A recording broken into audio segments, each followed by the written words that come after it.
నీ ప్రాధాన్యత దేవుడు పని ముగించినాక నీ పనిలో ఉండాలి. ఇది దేవుడు మనతో చెప్పింది. ఆదివారపు ఆరాధనకు వస్తానంటే ఆ రోజే ఇస్త్రీ చేసుకోవాలి, ఆ రోజే రంగు వేసుకోవాలి, ఆ రోజే అన్ని చేసుకోవాలా, అన్ని ప్రభు టైంలోనే.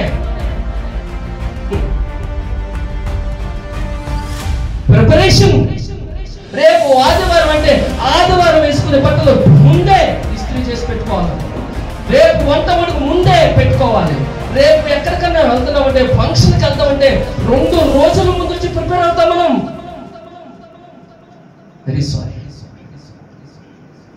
అబ్రాహాము విశ్వాసులకు తగిన ఉట్టినే కాలే, చరిత్రలో ఉట్టినే లేడైనా.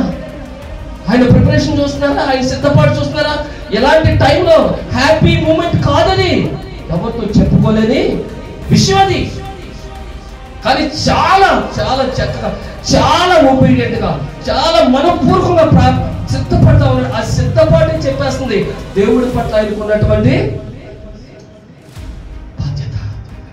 తెల్లవారితే ప్రిపరేషన్. ఆ సాయంకాలమే అన్ని ఏర్పాటు చేసుకున్నాడు. మీకు తెలుసా? సాయంకాలం ఎవరిని తీసుకెళ్లాలో ఎన్నుకున్నాడు, గాయత్రిని ఎన్నుకున్నాడు, ఏ కట్టెలను చీల్చుకున్నాడు.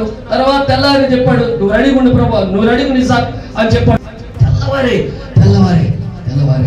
మనం రేపు వెళ్ళాలి, నా బైబిల్ ఇది, నా బట్టలు ఇవి, నేను పట్టుకెళ్ళవలసినవి, నా నోట్బుక్ ఇది, నా పెన్ ఇది, నేను రేపు ఇదిగో తెల్లవారు 7 గంటలు ఇది చేసుకోవాలి. టైంకి నేను 10 నిమిషాల ముందే ఆతురత, ఆసక్తి.